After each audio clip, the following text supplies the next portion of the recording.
It's Positively Muskegon. Andy O'Reilly here today, and we are getting ready for a great event in Muskegon.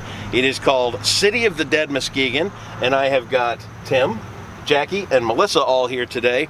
They're going to tell us a little bit about the event and would you call it a fun event or an informative event? Jackie, let's start with you. You set this thing up, so... I feel like it's very fun and it's very informative. People walk through that have come through every year. I think this is the 7th year, who always say, I didn't know that. Yeah. They always learn something.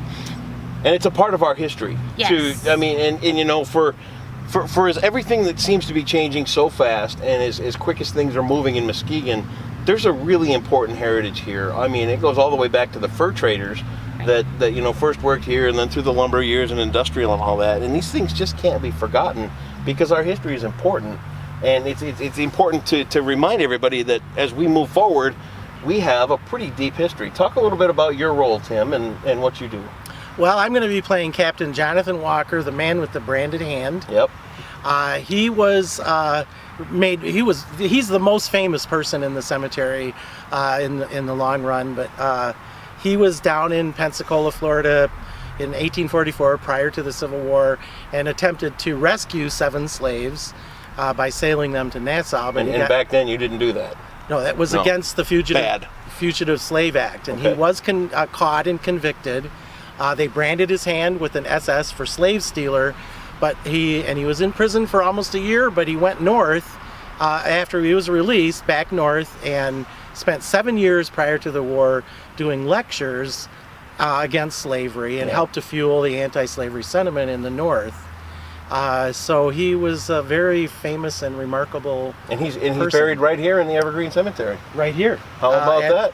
At his monument, right over there. Right over there. Okay, you'll see that on the tour. We don't want to give everything away before you come here because it really is something that adults and kids and everybody else should take a look at and be a part of. Talk about your role, Jackie. I mean, I was going to wear my dress just like that, but you know. This is my favorite dress, and I hope no one notices that Mrs. Burney wore it last year. Okay. But this year I'm Eliza Langley. Okay. She died in 1892 here in Muskegon. She moved here in 1865 with her children, grown children, and no husband. She bought some real estate and she sold the lots, and it's just not that common for a woman in the 1860s to own real estate without a husband. So a real trailblazer. Yes. Yeah. Yes. And her children and many of her grandchildren are buried near her, and she's got an interesting story. There's not as much available on her since she wasn't a man. Sure. But I've got plenty to talk about. I don't want to give away all her secrets. And down on the end, you are? I am Mrs. Maria Piper. I'm a member of the Ladies Cemetery Association, and I will be explaining how Evergreen came into existence and what the city of Muskegon did prior to that time. Really? Do we dare ask?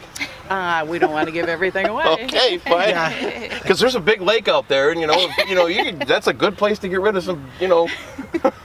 Talk about the experience when people come here to be a part of this show and this tour and all this education. How do they react? Because, I mean, you started off in the evening, and then it starts to get a little darker. Right. And you're in a cemetery, and that kind of freaks people out a little bit. How do they react? Most people just really enjoy it, but I think this is the first year we're going to have a Sunday matinee because there's plenty of people that don't want to drive after dark. Right. We don't jump out and scare people. We are not a zombie walk. And everybody that comes is just, I think, really always enjoyed it. Yeah. What's the age groups? We get little kids to senior citizens plus. Do the kids ever look at you like, I don't know what to think of this, or do they kind of understand that it's a role? I think they're interested in the costumes. Yeah? Yeah, we're not acting spooky. It's really a celebration and an honoring of the historic people that are buried here. And the 2 words that you said at the beginning, entertaining and informative, those are exactly the words that I heard the most in terms of feedback from people in the last several years about the event. I mean, it's exciting. Does this go on in other cities? Are you taking an example from somewhere else that you learned this, or is this something that came up here? Yeah, City of the Dead is a term that is used in other large cities, cemeteries where they do similar events. City of the Dead actually was an archaic term, and that's how people referred to cemeteries back in the 1800s. Is that right? Yes. Wow. We also get a lot of cooperation and help from the city of Muskegon Do to they put help? the event on. That's cool. Yeah. Yeah.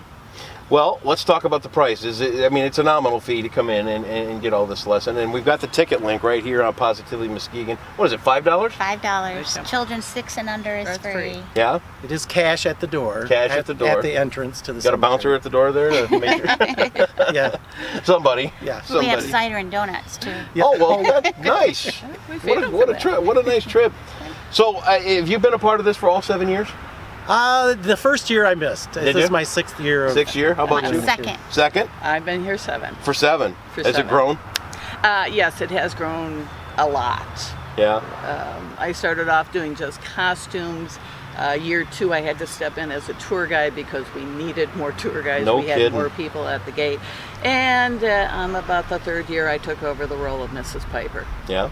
I would say too that I've done a number of events recently in the last 3 weeks. The parade, Labor Day parade, going to the Frauenthal for an opening for the A-Fest, and everywhere I go, lots of people in just the random public are saying, "Oh, City of the Dead, that is so cool." So it's catching on. Yes, Yeah. the word is getting around that it really is, a cool thing. I started calling pig races up at Lewis's Farm Market, and here I am 25 years past in radio, and they're all calling me the pig race guy now. Whatever it takes to hang your hat on, right? I'll tell you what, it's this weekend. It's going to be a lot of fun. It's going to be very informative. It's right on, this is Irwin Street. And pine. Irwin, Pine, and Wood, where it all kind of intersects over here. Make sure you come out and check this out. There's a lot more to Muskegon than what you see happening now and what you've seen for the last 10 years. The history is rich, and it's a great way to learn a little bit more. Is there a Hackley guy that's going to do a little talking? Yes, Mr. Hackley's here this year. We've heard a little bit about him, so if you want to know the whole story, be here this weekend. It's a great time. Thank you all so much. What a fun thing to do and a great way to share our history with people. It's the City of the Dead this weekend. Thanks, guys. Thank you. you. You bet. Thanks.